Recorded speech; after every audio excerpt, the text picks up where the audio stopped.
Hey everyone, welcome to Smash Trivia. I'm your host, Smash Trivia John. You can find me on Twitter, Facebook, YouTube, Twitch, and Instagram and TikTok by searching Smash Trivia to follow everything happening with me. I'll be the one with the big old green head in the profile picture. I'm so excited to get into this. This is the Gamma Analysis. Basically, in this series, I review everything Hulk of movies and TV shows, as well as a bunch of random other things, which today is one of the random other things. I hope you enjoy Smash Trivia Presents the Gamma Analysis. I want to ask everyone listening, I think please do sign up for me. Please share the hell of this podcast to all your friends. For this episode, I'm reviewing a Nicolas Cage film I love. This film is Mom and Dad. And I'd like to take a moment to say that Smash Trivia has a Patreon, so please check that out. We have some fantastic extra content on there that I bet you'll love. The tiers are as follows. $1 a month is Hulka Holla for $1. $3 a month is Reading Room with Hulkie and Shulkie. $5 a month is Smashing the TV. And I also now offer custom themed trivia games on Fiverr. If you want to take your game night to the next level, you can hire me. A link to Fiverr is in the episode description.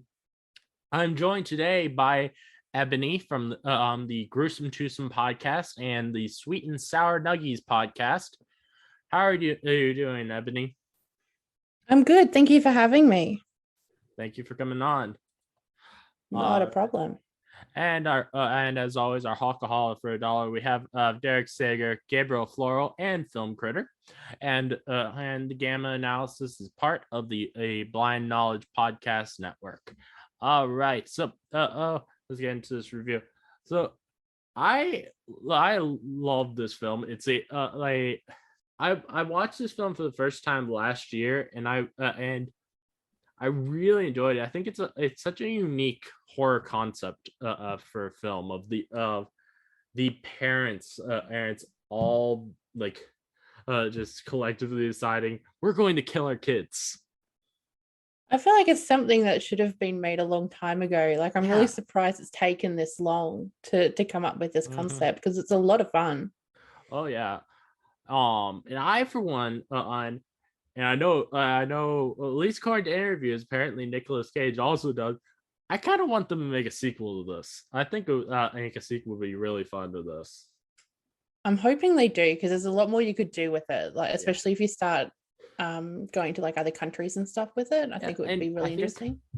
And I think especially now that Nicolas Cage is like started becoming more back on the forefront of people's minds, after he's now finished paying off all his debts, so he's doing big budget films again, and I kind of hope that they give a sequel to Mom and Dad, like a like really decent budget for it. See what kind of mayhem they can do with a decent budget. Yeah, absolutely.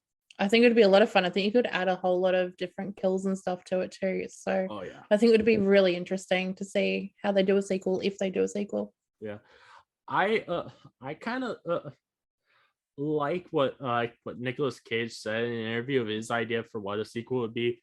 He wanted it to be that all of the kids they start getting this thing, and they all are all decide that they're going to kill their parents in a sequel. But I think also what I would be really interested in seeing them and exploring in a sequel is like, what is the exact things of what sets off these this feeling of needing to kill your kids, of like is it just as if a child is your DNA, or is it the bond that you grow as a child? So of whether or not adopted kids would be targeted too, and also the I don't think they made it clear in the film of whether or not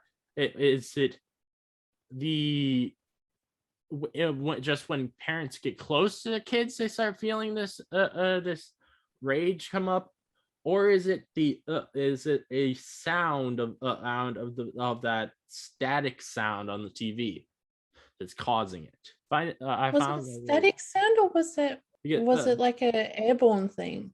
There were multiple times where they played a static sound on right as they're on showed TVs right as people started acting up. So I'm wondering if that's it.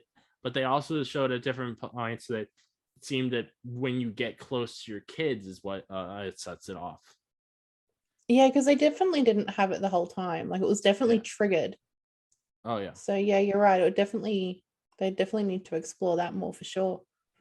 Oh yeah, I think it would be really fun. But back into the actual films we're reviewing today.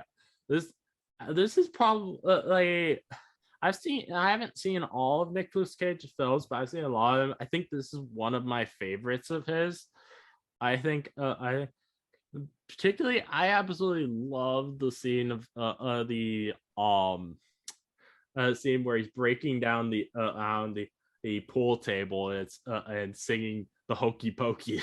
Yes, and I agree with you with Nick Cage. Like, I haven't seen all of them either, but a good chunk of them, and this will definitely be like top 5 material for sure. Yeah, I was thinking while I was watching it today. Another really another unhinged Cage moment that I really enjoyed in this is when they're trying to break down the door to the basement and the first time, and he yells, "You motherfuckers! It's better to open this motherfucking door." I thought it was hilarious. It's just his facial expressions bring everything together. Oh, yeah. Like, it's almost like when you watch Jim Carrey, like when he switches. It's crazy. I really would love to see a Nicolas Cage and Jim Carrey do a film together. But like, so they but like actually like a crazy film together. They actually did do a film in the 80s together, I think, called but it was like a romantic wedding film that they both appeared in. But I would more want like an actual like crazy film that they you want like get, balls to the wall, see like their dynamic together. That would be so fun. Yeah, no, I agree 100%. I think it would be a lot of fun. I think just to work with Nick Cage alone would be a lot of fun. Oh yeah, and it would also be interesting to see. I would love for it to them to make a film like that out of those two together, but have it be a horror film. I don't know how. I don't think I've ever seen Jim Carrey in a horror film, but I think that'd be really interesting. I think the closest thing to a horror film he's been in was is it the number 22, number 21? Oh, what is that film called? Something along those lines. It's like I think it's number 22. Interesting. It's more of a thriller, but he plays serious well, but it'd be really entertaining to see both of them that would be awesome. Lose all inhibitions and go for it. Oh yeah. One thing, both the first time I watched this film and then the time after that, which was earlier this week, I watched the film twice this week before doing this podcast. And, I only finally got it where it didn't feel weird to me this time that I watched it today. I was like, both the first two times that I watched the film, I thought that the teacher near the beginning of the film, he was he was the one who texted the girl saying that they were sexy. And I always found that weird. And happily this time when I watched it, I actually caught that it was the girl was trying to send a message to her friend. Just got it, like, because that like that kind of made my view of that teacher be like, this is a weirdo guy. But this time since I was able to see what actually was going on, I was able to see like this is actually kind of a pretty good guy. Yeah, and I'm glad they didn't include anything like that in there. Though they did have a moment where they were saying that the only thing that stops adult men from going after teenagers is the law. And I'm like, what is with films like just saying that? Like, I'm like, not everybody in the world are pedophiles. No, that's weird. And I feel like that's got to do with the film industry, the inner circles. Like, I feel like I've seen a lot of films where they act like all adult men are like only interested in people who are teenagers, and it's like, why? Mm-hmm. Why is that? No, I agree. It's not needed either. Like, it doesn't add anything to the film. Why it's why not like have it's it there? funny or something. No. Oh man. I really like the Nicolas Cage and Selma Blair. I think might be her name. I'm playing a husband and wife. I think they had a lot of chemistry with each other in this. I agree, and I was really surprised going into it because I didn't think they would, because I find them very opposite. But yeah, I think they pulled it off really well. And I think that Selma was able to really match Cage's Age's craziness once they both went crazy in the film, which I really liked that. I agree. I think they really especially Selma really got a chance to shine in that regard. Was really able to like put her full foot forward and just go balls to the wall crazy. Mm-hmm. One thing I looked up while I was watching, happily the younger actors in this, the two main ones play the son and the daughter, they happily since this have gotten some pretty good sized roles and stuff, which I'm happy about, because I think that they did a great job in this. The boy looked really familiar, but I actually didn't look into who they were. So I didn't recognize the boy, but I recognized the girl. The reason I recognized the girl is because she was last year in a TV show that I watched called The Orville. Okay. Yeah. And she did a really great job in that show as well. So I was really happy when I looked it up. I was like, that's who she was, because I felt really oh man.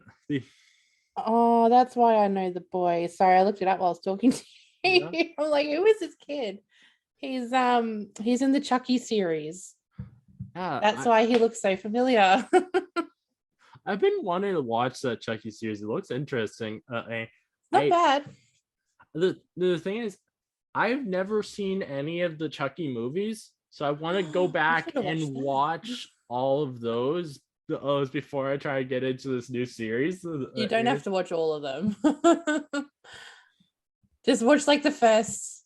What do you got? Child's Play 1, 2, 3, Bride of Chucky. Then you're good to go.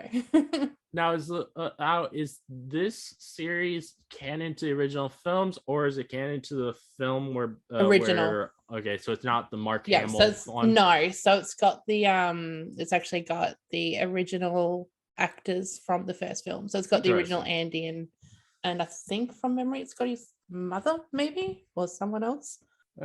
I think so. From what I've seen from like trailers and stuff of this new Chucky series, it seems to be there to be a lot of comedic stuff in it. Was there a lot of comedic stuff in the original Chucky? Yeah, movies? It's very camp. It's very cheesy. Okay, nice. The first one's a little bit more serious, but as you go further in, it just gets crazy. That sounds kind of similar to how at least I kind of feel like the first Evil Dead movie is a lot more serious than its sequels are. No, I agree with that. I do think it's still definitely got that camp in it. It's definitely comedic, but the sequels are definitely more out there for sure. Oh yeah, and then like they really, when they came back with the Ash versus Evil Dead series, they really went balls to the wall, all with everything, and that I think that show is my favorite thing out of the Evil Dead franchise. Really? Wow. Yeah. I couldn't finish it. Oh wow. I love the originals too. I don't know what it was. I don't know. But then again, I actually watched the Ash versus Evil Dead series before I watched any of the original Evil Dead films. Ah, there you go. But I have heard a lot of people enjoy the series though who have seen it. So like most people, like they know Bruce Campbell from that, and that's their big thing that they know Bruce Campbell from. I actually started out knowing Bruce Campbell from him being the one of the leads is in a TV show called All Burn Notice I watched growing up. Yeah. And then when I got older, I saw that there were he had this show coming out called Ash versus Evil Dead. I was like, and it looked funny. I was like, I'm gonna definitely watch that. He's definitely a character. I think. Oh yeah. No matter what you know him from, you definitely know him to be that character. Last year I went to a Comic-Con where he was at, and he had what was supposed to be like a Q&A panel, and it basically turned into just as him getting to do stand-up and it was hilarious. Yeah, he's definitely one person I'd really like to see. I don't really get to go to many Comic-Cons. We don't have a lot here that, like, we do, but we don't. Like, compared to you guys, we have nothing. So yeah. One thing I thought was really funny at it was like so someone got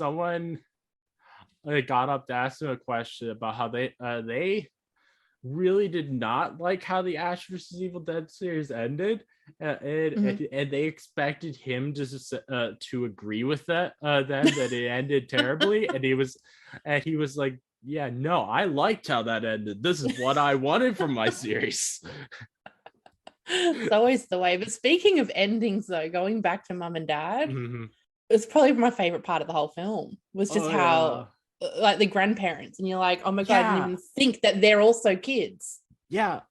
So the first time I watched this, I did not I remember at the end of the film that that we should be expecting them to show up because I had wholly forgotten about the line at the beginning of the film about how their grandparents were coming over for dinner that night. I forgot too. The first time I watched it, I was like, I didn't even think because so much was going on. And then when they opened the door, I'm like, holy shit. And then when I watched it again earlier this week to get ready for this podcast, I was like, at the beginning when I heard that line, I was like, oh, wow, they actually set this up for this to happen. I was really surprised.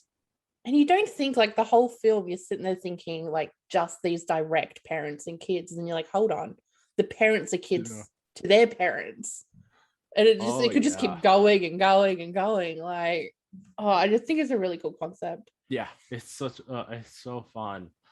Oh, man. And I wonder whether if they were to do a sequel and, like, actually give it a higher budget and stuff, I wonder if they would actually show more of the kills, or if they would keep it sort of like how they did with this, where a lot of the kills aren't shown because they were kids. I kind of feel like you could almost do a prequel, because that way you could see how it started, and you're seeing the first official people that are being affected by it before it goes into what we know as Mum and Dad film. That I could see that. I thought it was really interesting how throughout the whole film, Nicolas Cage's character does not know about what's going on. No, he's very blasé. The mom knows what's going on, even though she is still trying to kill her kids, but she never thinks to tell him, hey, yeah, this is what's going on. This is why your parents are now trying to kill you. I think the worst part of her finding out what's going on is when is it her that's in the hospital and you go past the woman who's just given birth and I'm like, oh, I can't watch this because you know what's going to come. That's when they start giving you more hints that that's what's happening is it's parent versus child. And I'm like, oh. I was wondering, like in that scene in the hospital, they particularly obviously made a point to mention how it was a boyfriend. It was not the father of the other of her sister with her sister. But then after she started attacking, trying to get at the child out, you saw in the corner the boyfriend just fell down to the ground as if he was about to die. I'm wondering what happened there. I wonder if like someone accidentally stabbed him in the chaos or something. I didn't even remember noticing that. I think I was so fixated on her with the baby that I didn't even click to the surroundings. He falls down to the ground and then he drops the camera that he was filming the with. It's interesting. There's so many theories you could take out of it because so much happens. There's a channel that I watch on YouTube called Film Theory, and I would love to see a Matt Pat from that channel just do some theories on this film because you could definitely make some really interesting things from this. Oh, absolutely. Oh man. My heart did break though when they started destroying the car. I couldn't. I was like, you spent so much time on that car and then they're just smashing it. I'm like, no, not the car. I'm like, I killed the kid. I don't care. Give me the car. I thought one thing I thought was really funny, like as Nicolas Cage like drives the car out his dad is on top and then his mom goes flying over the vehicle and he looks up at her.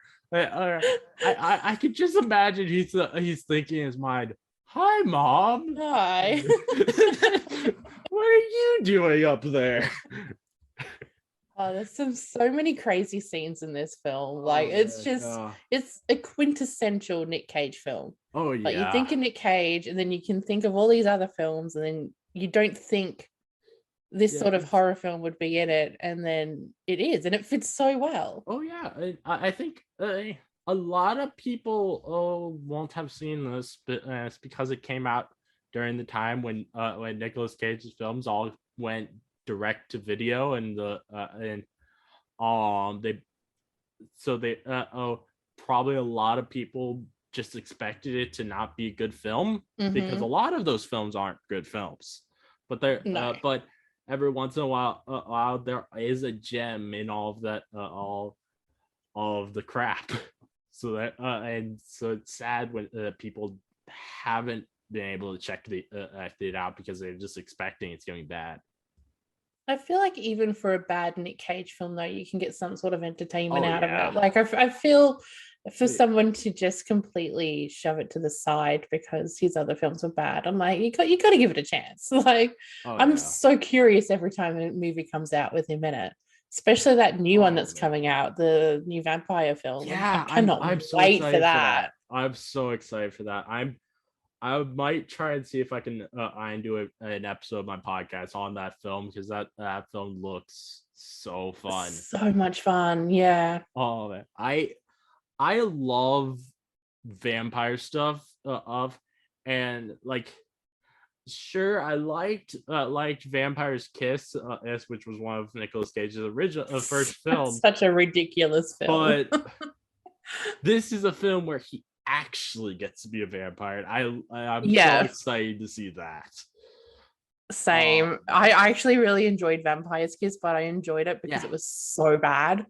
It's like it was just so bad. But cannot wait for this. Looks so much fun. I watched the trailer as soon as it came out, and I was like, so it gave me so much happiness watching that trailer. It looks so good. I'm glad I don't get excited for movies much anymore, but that's one I'm definitely excited for.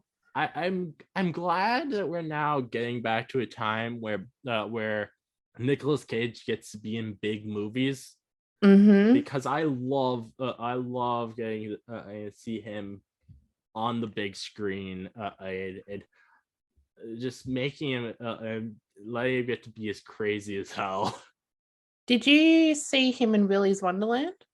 I did see that. It wasn't obviously it wasn't in a theater, but I did watch Willy's Wonderland. I liked Willy's Wonderland, but I think I would have liked it more if he talked. Yeah, I agree. I mean, I think that was a weird choice. I prefer the other. I mean, what's the other one they always compare it to? The Banana Splits movie, which is very similar. Out of the two, I'd probably prefer that one, but I don't know. It was weird not seeing Nick Cage talk. I thought that was it was a very odd choice. Willy's Wonderland, I think, was a really fun film, but it would have been and so much more fun if he could talk, because like why cast someone like Nicolas Cage, someone who is very much known for his voice, him going crazy with his voice, and not have him talk. He didn't feel like Nick Cage. Yeah, like it felt like a completely different actor. It was really odd. It really does go to show, though, how much range he has as an actor. Though he has a lot absolutely. That's some great stuff. Of the new films he's is doing, I may watch Pig, but I think the last film they did, and then the film they has out currently in theaters, I'm probably not gonna watch because they're because those two films are both westerns, and I'm not really a big fan of westerns, and I'm the same. I can't imagine really wanting to watch a western with Nicolas Cage in it, because you're not gonna get that crazy Cage acting. I don't mind some of the oldest, like old school westerns, and I'm talking like old school, but the newer stuff just doesn't interest me at all. Like I have no interest in seeing him in that. I just find most westerns to just be extremely boring. I can understand that. But that's just my taste. It's anyone listening, they can. No, I'm not. No, you shouldn't watch westerns at all. Yeah, it's I remember when I was suggesting doing a Nicolas Cage film with you. I said, like, I think it was two others. One of them being in Color Out of Space. I really want to watch Color Out of Space at some point, because I really love the idea of Lovecraftian horror with Nicolas Cage. I think that's gonna be really interesting. Also, I've seen some reviews of it, and there's some pretty interesting scenes in it. Yeah, I haven't seen. So you suggested two films. You suggested Color Out of Space and Mandy, and I haven't seen either of them. And I've heard some really fucked up shit about both. Yeah. So I'd be really curious to see either of them, to be honest, because I've heard the same thing. Yeah. So my co-host for my podcast, asked Keith. He actually watched Color Out of Space a couple years ago. He was planning on doing it as a reaction thing that he was gonna do on his YouTube. He never ended up releasing it, but he did actually send me his reaction to a particular scene that I had asked him for, and it was just as hilarious as I expected. Because there's a scene in it where it's just Nicolas Cage it's so such an awkward scene. He is there's this guy comes to his farm, and Nicolas Cage is showing him around, and he starts milking some animal, and he just throughout the scene he just keeps saying the boobs, the boobs. Of You course gotta he milk does. the boobs. It's so weird, but it just is so hilarious to me. It's so Nick Cage. Like, it's just, you don't even need to see it to picture it. Yeah. Like, Oh man. Nicolas Cage is honestly one of my favorite actors. He's been a favorite of mine since I was a little kid. Like I want to now, that I'm an adult, like go back and watch like all of the Nicolas Cage films that I've missed throughout the years. Like I've never seen any films like Con Air or Face Off before, and I really want to, because I think that I think those are kind of like essential viewing for a Nicolas Cage fan. No, I'm the same. I never saw Con Air. I have seen Face Off, but it was a really long time ago. Like I don't remember anything about it. Face Off is one that I'm really interested in, because I remember seeing the opening scene from it once as a kid, and that's all. And everything I've read online says it is not a comedy at all. But from what I remember of seeing that opening scene on TV before my parents forced us to change channel, was Nicolas Cage in a priest outfit, and he was trying to feel up one of the altar server girls as they were singing.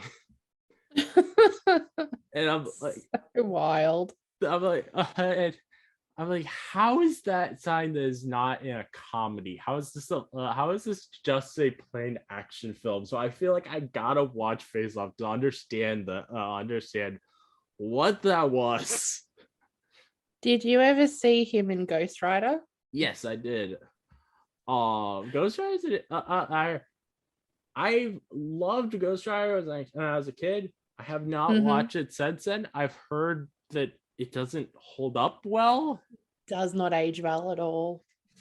But I find it more funnier for that reason, though. So I want to watch those again, and I might at some point try to do reviews of them on my podcast. Like, I think it'll be interesting and see how I feel about them now as an adult.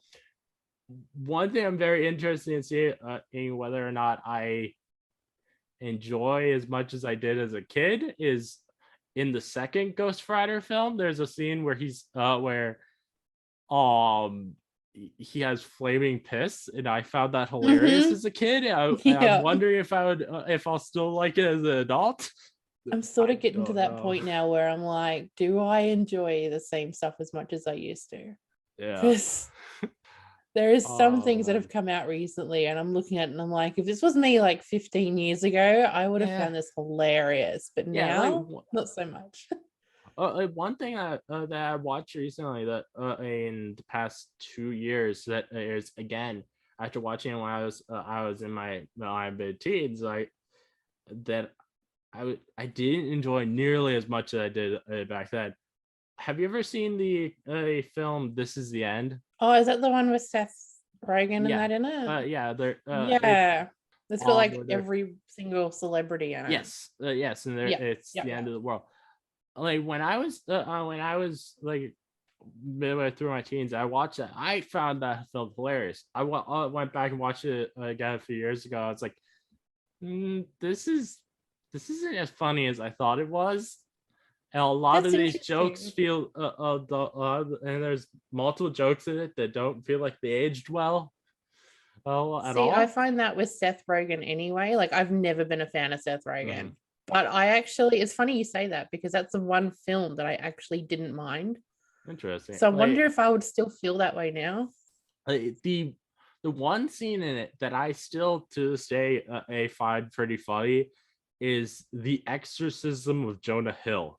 I found that scene pretty funny. So, but like the moments I was like, I was like really, really like, I don't know how I feel about this. Is like one of them, and where they are discussing which one of them should get to rape Emma Watson. Yeah, and I'm like, not a fan. I don't like that. I don't like that. There's and especially since there's a lot of sexual misconduct stuff against James Franco now, and he was one of the people in that scene. That feels very weird, and especially since he's playing himself. And then there's also that humor throughout all their films though, like it's just stale. And then there's also a scene where they're playing with a gun, and they're mentioning how there's they're making jokes about how it's just blanks, so it's fine for them to do this. So like, and this was only a few months after what happened on the happened. I think it was not even the name of the film might have been Us, where someone got shot and killed on the set because the blanks were too close to them. No, a few years ago, it was an Alec Baldwin film. Oh yes, it was too. Yes, yep. I know what you're talking about. This was just like a few months later when I was watching this the end again. I was like, I was like, this doesn't feel like something we should be joking about when someone has been killed by someone being shot with blanks. Yeah, there's just some stuff that they say throughout all of the films, like anything that's got Seth Rogan together, Seth Rogan, Jonah Hill, James Franco in it, you know what to expect. Yeah. And I hate that because it's like the same sort of jokes are just replayed over and over. It's like they weren't funny the first time, or they were too inappropriate the first time. It's not going to change now. I think happily Seth Rogen in recent years, and also I think Jonah Hill as well, they've started going away from that sort of humor. I've got a lot of respect for Jonah Hill. I think he's done a really good job leaving that sort of bubble. Seth Rogen, not so much. Seth Rogen, like to me, I think in recent years, is I like a lot like more of his stuff in recent years. And I think one thing is that's helped out for him is he's not as often in front of the camera. Like he's behind. He's one of the people behind The Boys and Invincible. So and those are some pretty fun stuff, and they don't feel anything like what he's known for.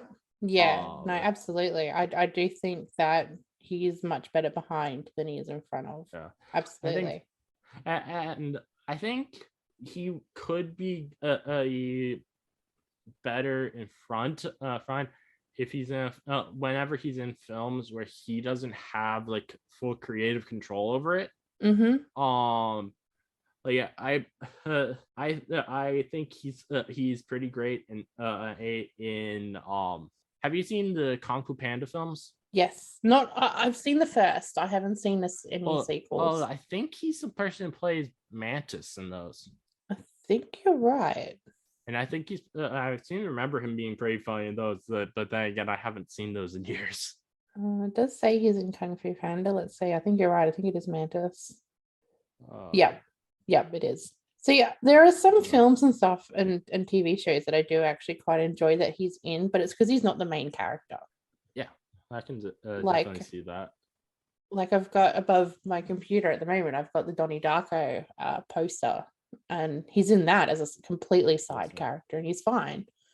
And he's in what's that other one that he's in? He's in the show Freaks and Geeks from back in the day, and that was a good one too. Like I don't know, I think as a side character, he's a lot better.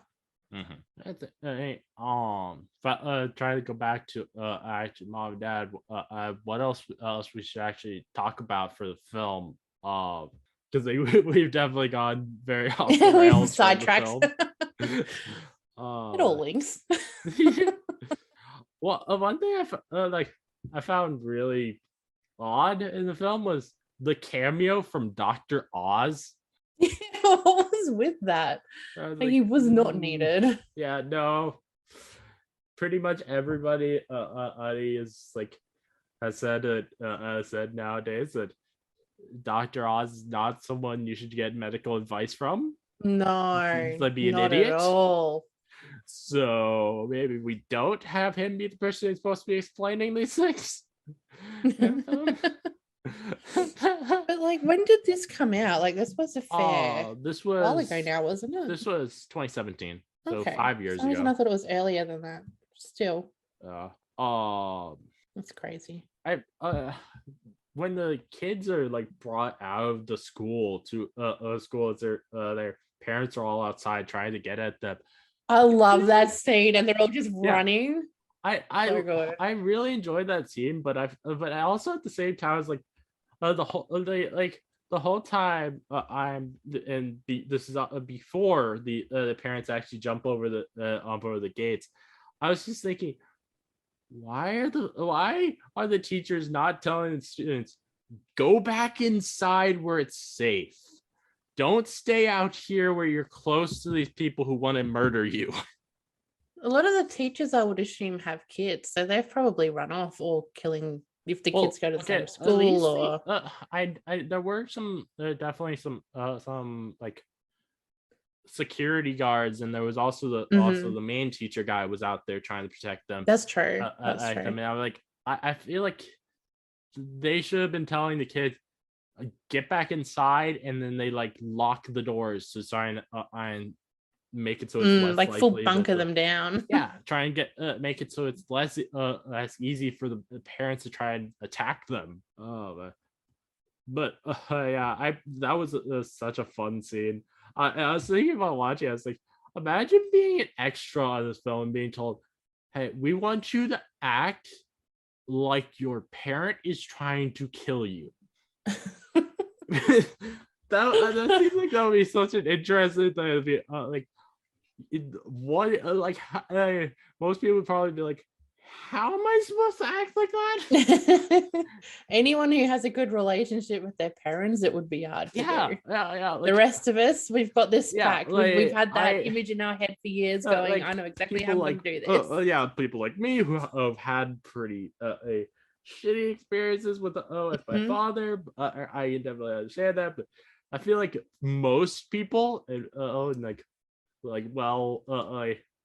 well-raised people are like probably gonna be like, I don't know how I'm supposed to do that.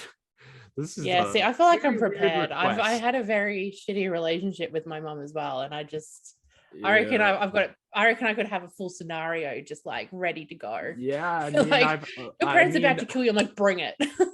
Yeah, I can definitely see that. I literally have a memory in my head of my father chasing me with what seemed like superhuman speed, speed, trying to get at me because he was so angry. So I definitely probably be able to act like that in a scene.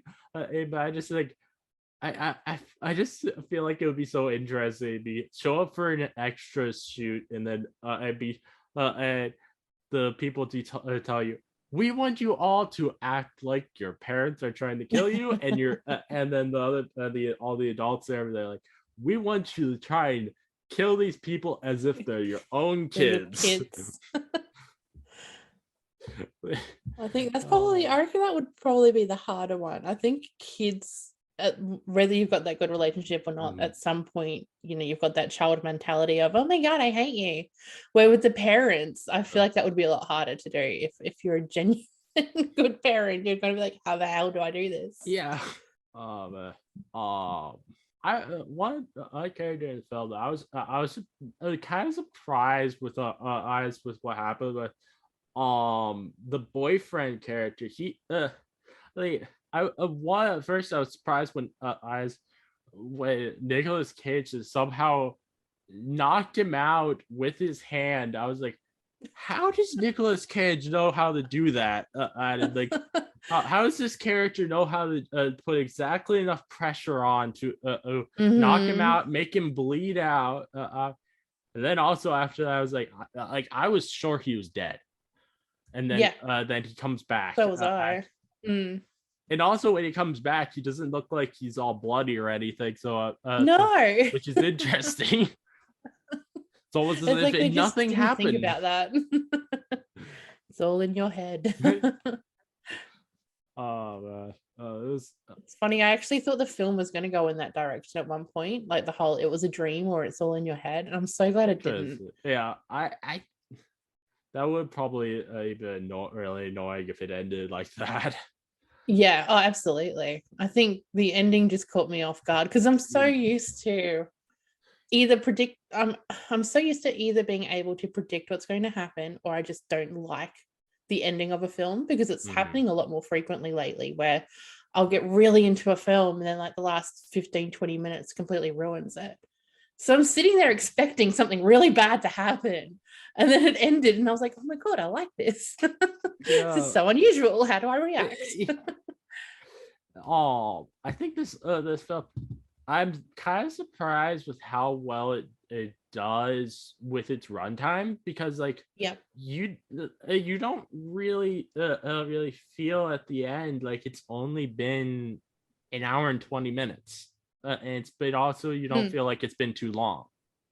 No, absolutely. I think they've packed enough into it to feel satisfied with the runtime. Yeah, it was most films nowadays, like I feel like most films, for them to be good, like they really need to try and have it be like at least an hour and 40 minutes to be able to fit everything you need for the story in. But happily with something like this, they were able to do it where it felt right, like an hour and 20 minutes. God, they need to cut down some movies though. Runtimes are getting ridiculous. Yeah, some films, they definitely are getting pretty ridiculous. Oh, I haven't even seen the new Avatar film, but I imagine it probably has a massive runtime. And I'm not just over 3 hours. Which the first Avatar film, like I kind of want to go back and watch it, see if my opinion has changed, but I kind of feel like the first Avatar film to me was just like, sure, it had great visuals, but it wasn't the story wasn't memorable, so I don't have much interest in seeing the sequel. I hated the first. Yeah, I hated it so much. I got so bored. And then they're like, "Oh yeah, we're gonna bring out a sequel, and we're gonna bring out like 10 more of them." I'm like, "Oh, for Christ's sake!" Yeah, it's a weird thing to me. Like why would you like wait 10 years to do a sequel and be but also at the same time be like, we're going to do 5 sequels even before the second one's even came out. I'm like, one of these just ridiculous. Like probably after that, after the third film, it's just gonna probably jump the shark and nobody's gonna care anymore, I feel like. Well, it's all political bullshit. Like every one of those films has some sort of political agenda to it, and it's James Cameron being James Cameron. It's him being in love with himself and bringing out films that he thinks are these grand, fantastical films that no one's seen before, and then you watch them and it's the same shit everyone else has done, but rebranded. It's like, sorry, I could go on for ages about James Cameron. Like, I understand with the first film why so many people wanted to go see it, because they did market it well as like, this is one of the first films that you can really experience 3D with. But I don't think that technology has advanced much in the past 10 years. I was really surprised that it came back out in 3D again. Like, and most people actually, like, nowadays, they don't like 3D. No, I can't watch 3D. I get headaches, so I actually can't watch it anyway. Yeah, but I went to the movies to go see The Menu, and I completely forgot that Avatar had come out at that point. And all these people were lining up to go to Avatar, and they're like, "Oh yeah, it's a 3D film, but like you have to pay extra for the glasses." And I'm like, "What's the point?" Like, it's so ridiculous. Like, what else is coming out in 3D? I've only watched a couple of films in 3D in my life, and I was and all of them I was disappointed because one, on just like you, I got lots of headaches while watching them, but also like when I was a kid and you heard about 3D, you were told it was going to be like everything, it's going to be jumping out of the screen at you.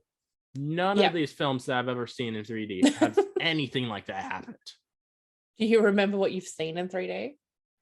I think I saw one Marvel film, and I think a Hobbit film in 3D. Yeah, I saw one of those at IMAX. Yeah, that's about all I've seen in 3D. I'm like, why? Why is it saying called 3D if things aren't actually coming out of the screen at you? Like, I would love to be able to actually experience something where the stuff comes out of the screen at me, because I think that would be a cool experience. But you don't actually get that. I think it was the first Alice in Wonderland movie, like the Tim Burton ones. And that came out in 3D, and I went with my ex-boyfriend. We went to see it at the movies, and I'm from Melbourne, and we get some really bad storms here. And we're in the movie theater, and while we're watching it, it's raining in the film, and then all of a sudden it's raining outside, but the theater starts like water is coming through. Oh God. So the water's coming through the ceiling while it's raining on the screen. And this little girl is like 4 seats down from me, and she goes, "Oh my God, Mum, I can feel the rain." And she's thinking it's the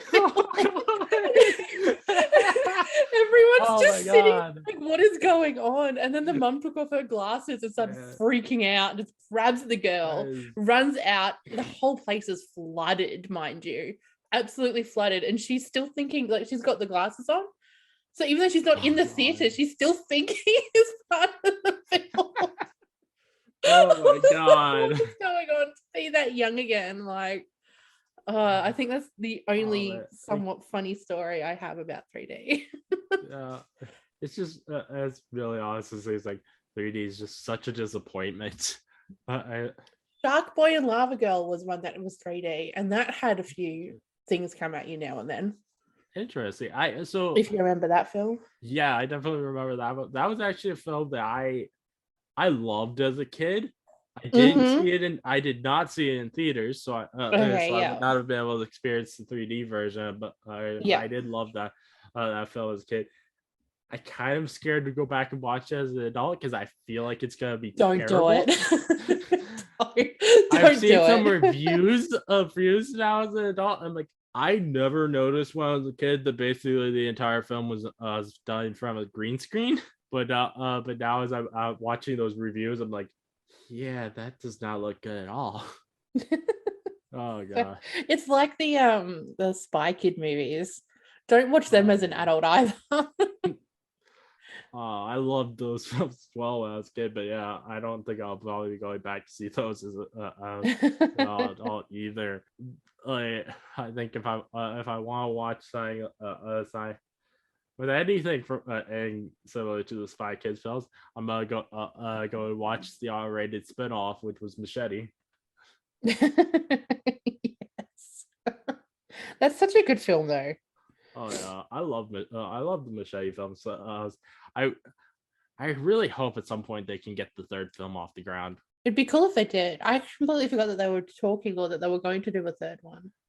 So they actually it was teased a third film at the end of the second film. And that's right. They want and they've been for the past like 10 years or so now. They've been trying to get it off the ground. And interview, I think it was like last year or so, where Danny Trejo was actually asked about it, and he was like, if Robert Rodriguez does not get that film made soon, he's gonna do it himself. That would be cool. Which would be interesting. I wonder if he means like he would direct himself for the Machete film. It wouldn't surprise me, being Danny, like, at all. Yeah. I think that would be really fun to watch, actually. Danny Trejo was another actor that I absolutely love so much. I know he has been in a film with Nicolas Cage before, or I think it was as he appeared in Face Off. but again, just like with the problem with the one film that Jim Carrey's been in with Nicolas Cage, it was kind of before he got the crazy persona. I would love to see nowadays a Danny Trejo Nicolas Cage. Oh my god, the Nick Cage. So yes. great. Oh my god. Oh, we should get that petitioned. I think that would be such a good idea. It'd be so much fun. Like because Danny Trejo, he could be in the worst film imaginable, and just like Nicolas Cage, he will make it enjoyable. Oh, absolutely. He's just one of those actors that you just you like to see on screen. There's a film that Danny Trejo did 2 years ago that I'm really interested in watching sometime. It's called Green Ghost in the Master of the Stone. It looks stupid as hell, ridiculous. But it looks hilarious. Oh, that'd be so funny. Like it's apparently the film's about a car salesman who moonlights as a lucha libre wrestler, and there's people from that are trying to seek some kind of otherworldly emerald, and Danny Trejo is a character in it who has superpowers. It just looks so stupid, but hilarious. The only thing I did not like in the trailer for it was that Danny Trejo threw down a machete because he was like in the trailer he's like I don't need that. Like, you're Danny Trejo, you should always have a machete. Why would you throw the machete away? He's just so entertaining. Like, he's just a joy to watch. Yeah, I love how like him in From Dusk Till Dawn. So good. I haven't seen it. I need to watch that. I really that's a good one. Watch that one. Oh, I love how so many like big action stars are like they're just like teddy bears in real life. So many of them. I love that. Like Danny Trejo, Terry Crews. It's like they look like these menacing figures and stuff, but like if you ever met them in real life, it would be a so different view of them. It's funny you say that because I was thinking that about Danny the other day because I was watching Hell's Kitchen and he comes in as like the guest judge because he's now got that taco restaurant chain that he's doing. Oh yeah. And he came in and I was just like, this is such an odd thing to see. Like in a million years, I never would have thought I was going to see Danny Trejo on Hell's Kitchen. And then he's talking to all the contestants and I'm just like, you're just a big sweetheart. Like, you're just a big, fun-loving, nice dude. Yeah, I remember like a few years ago that, there was a big thing about how he was talking about, I think it was on Twitter, about how much he was enjoying playing Animal Crossing. It was just like so cute. I love that. Oh yeah, man. There's so many actors where I'm just like, I really want to see them do stuff together that haven't done stuff together. It saddens me that you don't that a lot of these actors don't ever seem to work together. No, and it's weird because you'd like on paper and when thinking about it, you would think that someone would have come up with a film by now that would have Nick Cage and Danny Trejo just going nuts. Yeah, the film that actually did appear with Danny Trejo was in the two of them appeared together, and I think was actually Face Off, but he's like I think it's Con Air. Maybe Con Air, but he's just one of the he's one of the random people in the gang or something, and he's he doesn't even have his facial hair. It's weird. Like I feel like I would rather definitely I'd rather if he could do something with Nicolas Cage where he does have his facial hair and he does get to be ridiculous and They just get to play off each other. Oh, it'd be so good. It would be so entertaining. But it'll either be so good, it'll be actually good, or it'll be so bad, it's good. You know, it would be amazing. I know it won't make a ton of sense because because I think there was the plan was for the third Machete film was going to be they would have the same villain as the second film, but imagine Nicolas Cage being the villain of Machete 3. Oh my god. That would be so That's fun. What they should do. Because the third one's meant to be in space. Could you imagine Nick Cage in space? I feel like Nicolas Cage would fit really well into the humor of a Machete film. I agree. I think we should write to Robert Rodriguez and be like, dude, you've been saying this is in post-production like for years now. It's not. We know you're bullshitting. We're doing a rewrite, and the thing is, Nick Cage is the villain. Everybody would rather get a Machete 3 than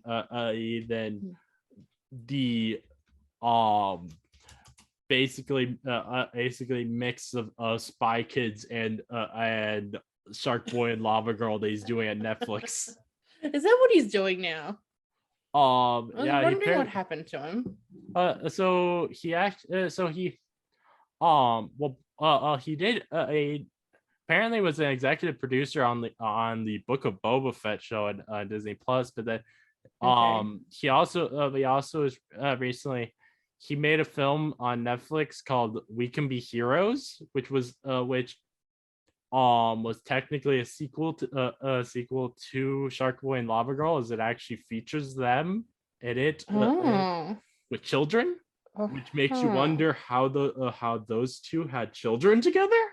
Oh wow, they did. He did do that. Jesus. And if I haven't watched the film, but from what I've read, it seems that they were trying to mix together like the feel of Spy Kids and Shark Boy and Lava Girl, with it being the secret organization, but they're superheroes. I'm looking it up now as we speak, and it's exactly how this comes across. It looks so bad. Why? Really of all the things you could do, why is that what you chose to do with your life? Oh god. I mean, my dude has done so many good films than that. Apparently he has even though that We Can Be Heroes film has a 4.7 out of 10, apparently he has an upcoming sequel to that being made. Jesus. It's like, my dude, we would rather you work on freaking Machete in space, or maybe even the upcoming Zorro TV series he's apparently supposed to be doing. But anything would be better than this. Oh god. He's done so many good things too. I hate when directors are like that. Like, you've got a good catalog and then all of a sudden it's like this. Like, really? If you're wondering why I just turned my camera off and I've been doing that, I guess because my webcam is glitching up. I was gonna say you've been glitching bad. Yeah, so I'm actually gonna try next week buy a new webcam, and I'm hoping that fixes it and it's not some problem with Zoom. So that would suck if it's a problem with Zoom, because I have no idea how to fix that if that's the case. I'd say it would be just the camera or a connection issue or something. I don't think it'd be Zoom, because I was on Zoom the other day and it was fine. Yeah, like I've never seen any major issues. Yeah, I started having this issue on Zoom on Wednesday night while I was doing a recording, and my co-host said like he's never seen anything like that happen before. It's kind of look creepy. Yeah, you for the past like maybe 20 minutes you've been glitching bad, but it switches between the type of glitch. So like 1 minute you're pixelated, the next minute you're like it's half talking, the next minute you're frozen. It's like, what's next? So try we should. I'm trying to think of the. I don't think there's really anything else about the actual mom and dad film that we should probably talk about. Even though it's a really cool film, I don't think there's really a lot that happens in it. No, it's pretty straightforward. Like, it's a cool film, but it's not like a in-depth analysis sort of thing, unless you start making up theories. Oh yeah, I kind of think it would be interesting as well. The other thing for like a sequel that they could possibly try to do is like make it that that this thing evolves, and so that parents, instead of just trying to go after their kids, they just try to go after all kids. See, I really want to see it unleash in a nursing home. Oh, that would be interesting. I want to see like all these old people that just go nuts as like the families are starting to like visit them. I think I was thinking about it's like that would be interesting. It's like I imagine all these parents after they killed their kids, since there's so many of them that have killed their kids, they obviously the prisons are not going to be able to hold them all. Also, cops aren't going to be able to arrest them, so they're going to just live their lives.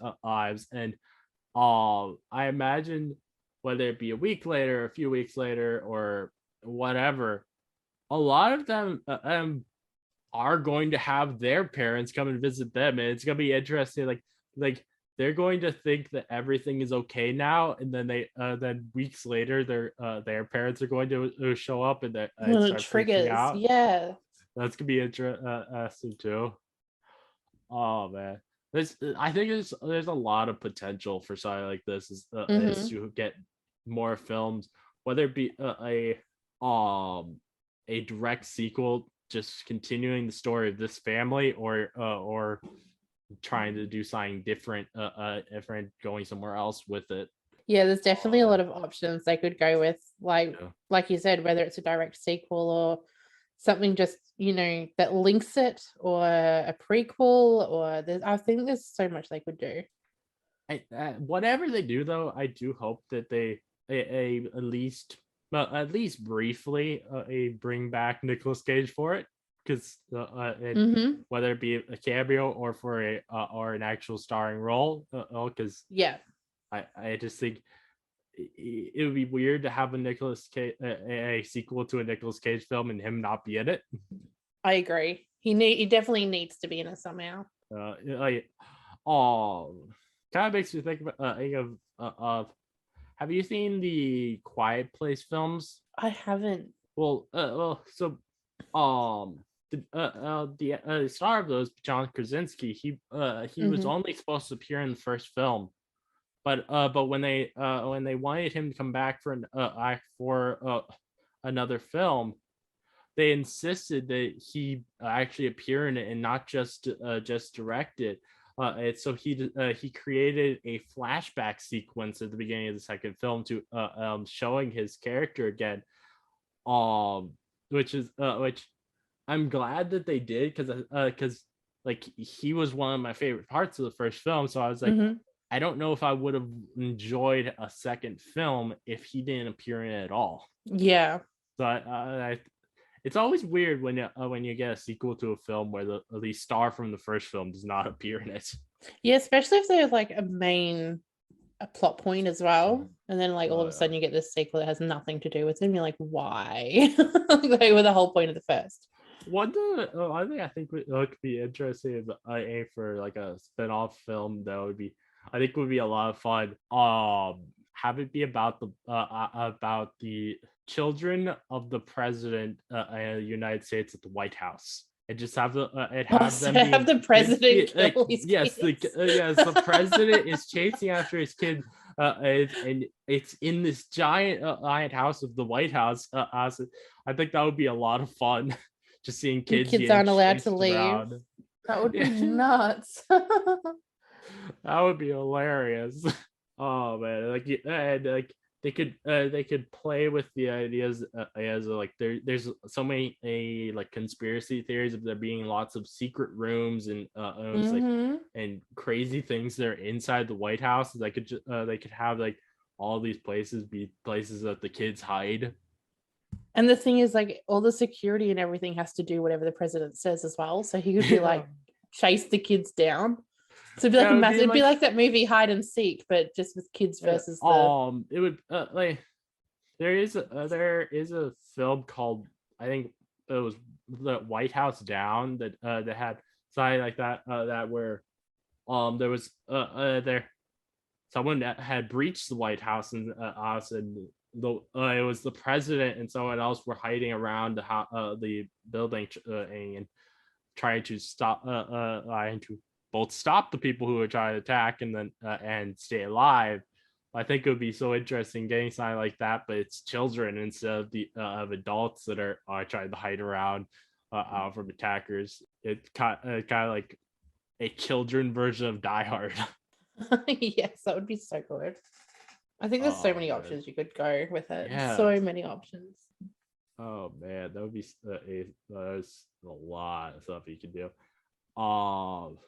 Well, since I think we've talked about everything for this film, before I end this off, I want to offer to you, as I do all my guests, I have this thing and I do every episode where my guests can write something in chat that I something like some funny phrase, and I will say it in an announcer voice. Do you have anything you might like me to say in an announcer voice? Good question. I don't know. I'm not prepared. You put me on the spot. Hey, feel free to take as long as you want. I can edit it out of the podcast where we're not talking. Okay. In an announcer voice. Yes. Okay. Let me think. You should give me a heads up next time. Yes, I should have done that. No, it's okay. Jesus, I have no idea. What have other things people told you to say?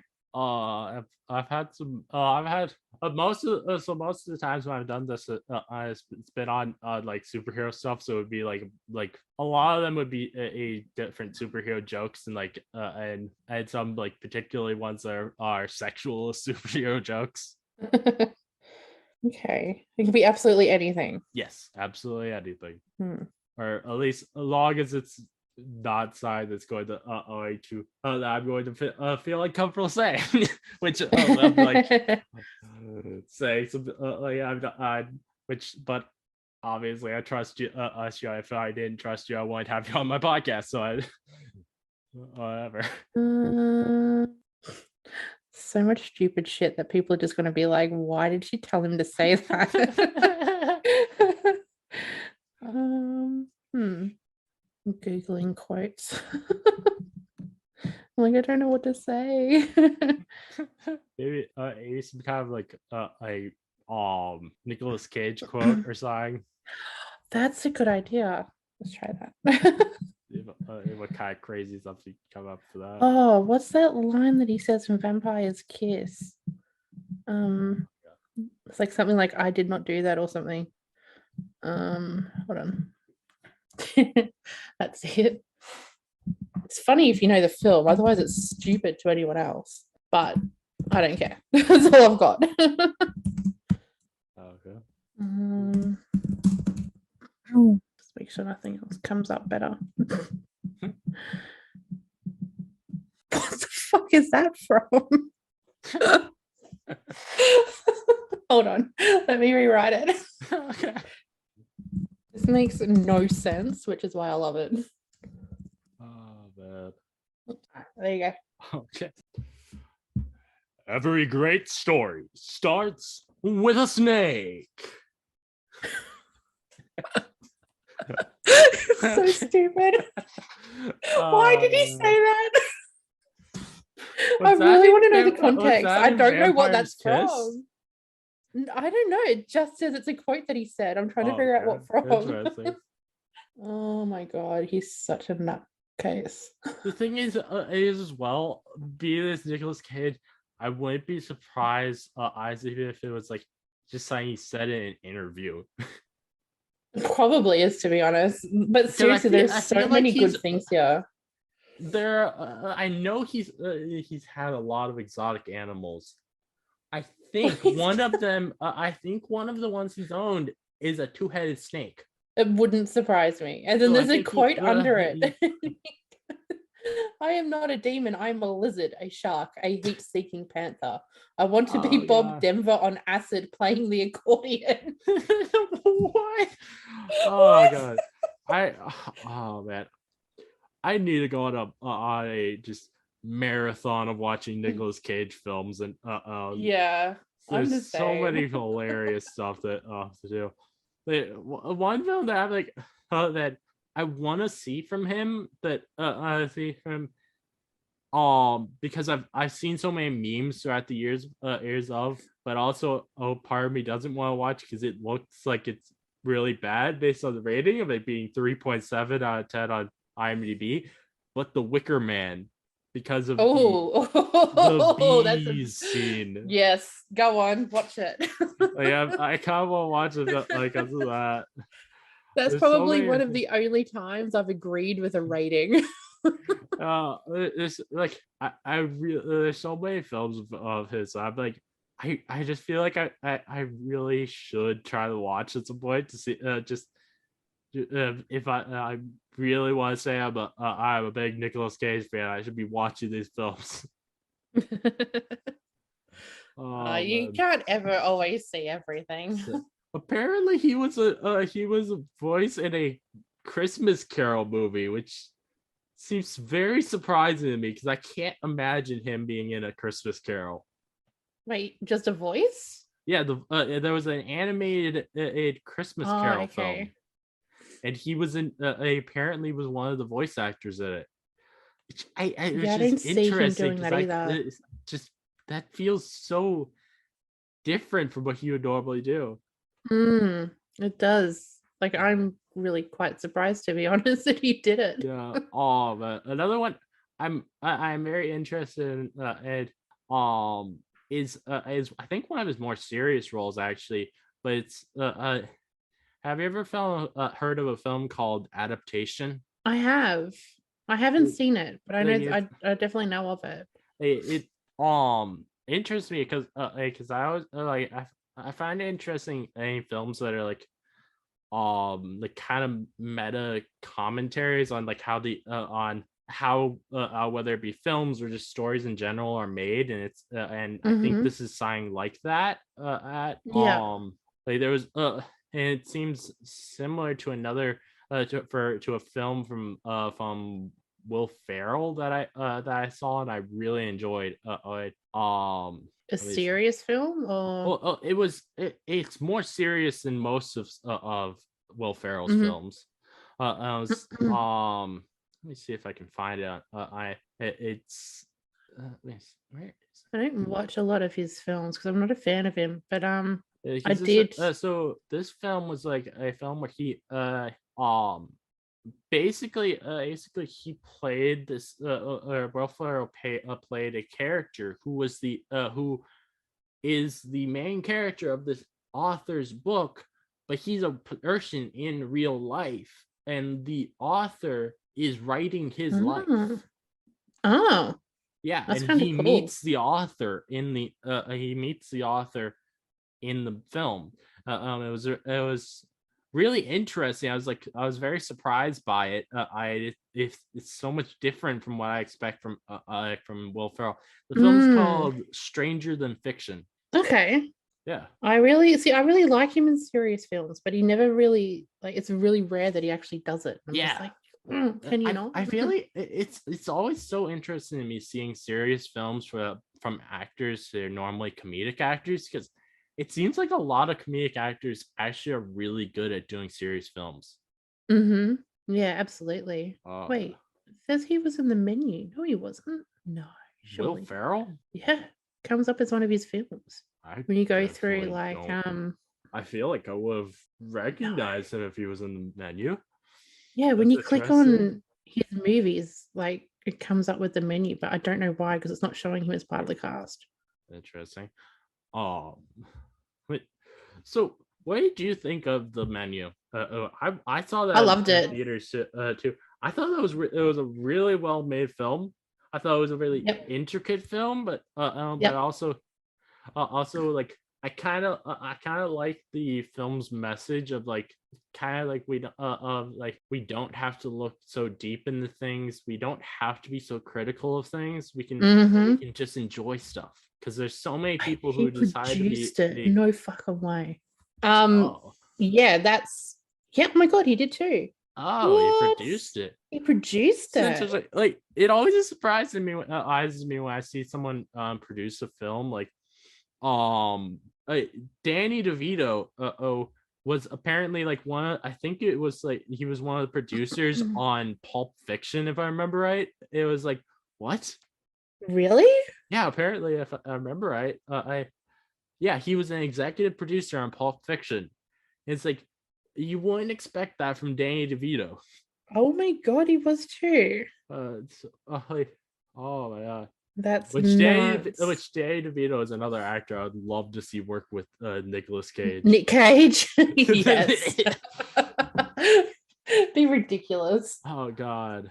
I think an actor I haven't seen in years, but probably be one of my top picks to work with Nick Cage. I would love to see Nicolas Cage and Jackie Chan work together, because Jackie Chan was another one of my favorites as a kid. Watching films from, I always found him hilarious in films. So so it'd be like getting an interesting pairing, and see them together would be like a nostalgia dream for me. Yeah, no, I could see that for sure. Yeah, that's one I'd never even really thought of. That's actually interesting. Well, another one of like Nicolas Cage's like more serious films that I really enjoy is his film from 2009, about the end of the world, called Knowing. Have you ever heard of that? I haven't seen it. It basically like the world is just literally ending, and he's and I think it was like him and his family or family are trying to figure out a way to save the world from ending or something. It just it's really crazy crazy, but like really interesting to me.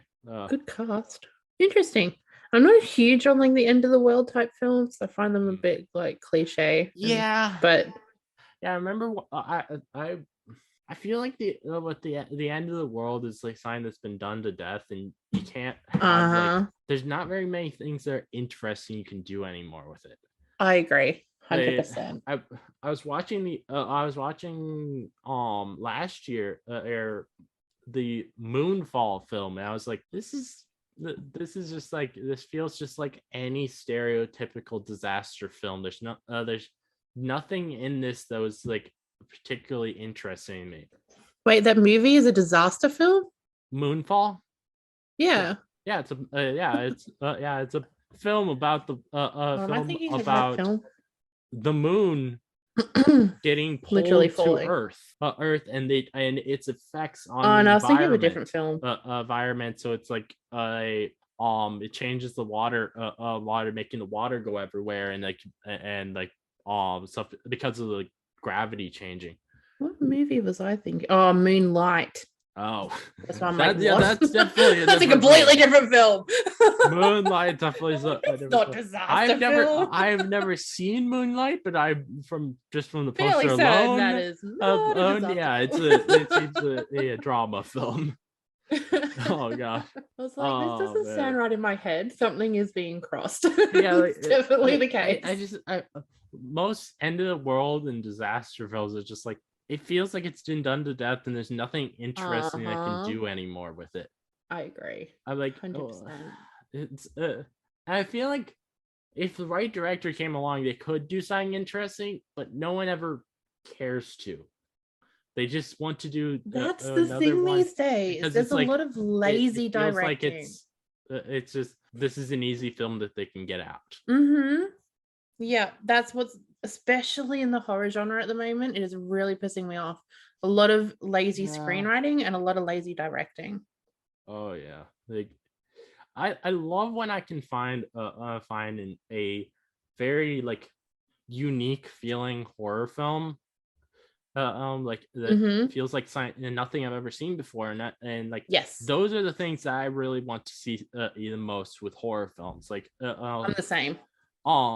It's not really a horror film, but there's a film that I watched a couple weeks ago that was an indie film. I think it came out like either 2017 or 2016 that I really liked, and I think you might like. It's called Dave Made a Maze. Oh, I've been meaning to see that. It's actually I've heard a lot of really good things fun about film. that. It's a really fun film, and it's probably one of the most like it's one of the most like original feeling films that I've seen in a long time. Oh yeah, and also I don't know if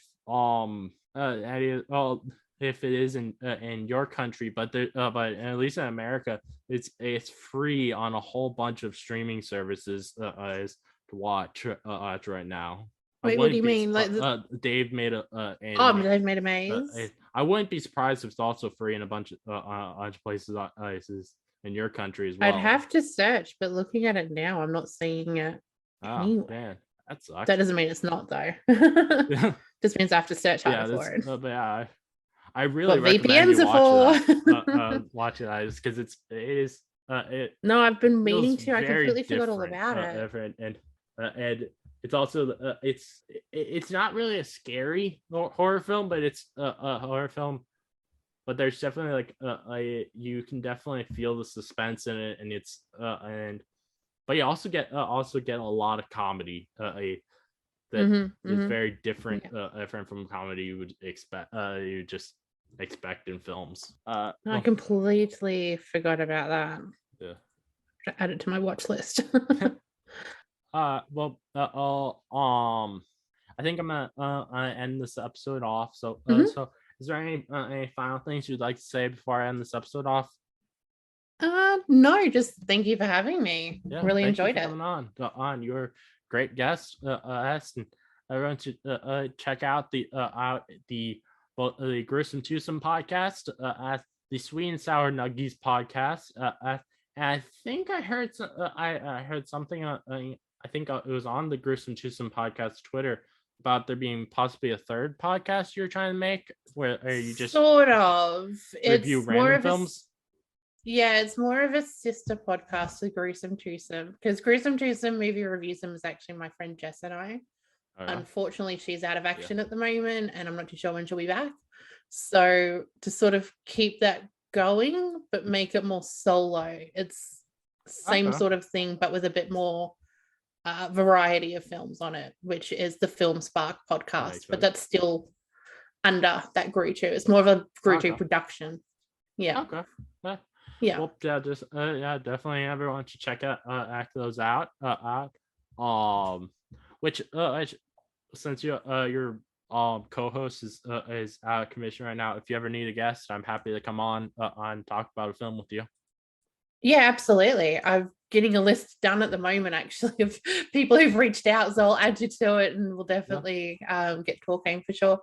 All right. Well, thank you everyone for listening. And if you like this gamma analysis, please give a 5-star review on Apple Podcasts and a 5-star rating on Spotify. I'd love to hear your thoughts on this movie and really any of the things we talked about, since we talked about a lot of stuff, and probably about a third of it was the actual film that we were supposed to be reviewing. But I think it was a pretty fun episode anyways. So let me know your thoughts. And if you'd like to listen to more from me, please subscribe. Many more gamma analysis from me coming, so keep on the lookout. This again is your host, Smash Trivia John, signing off.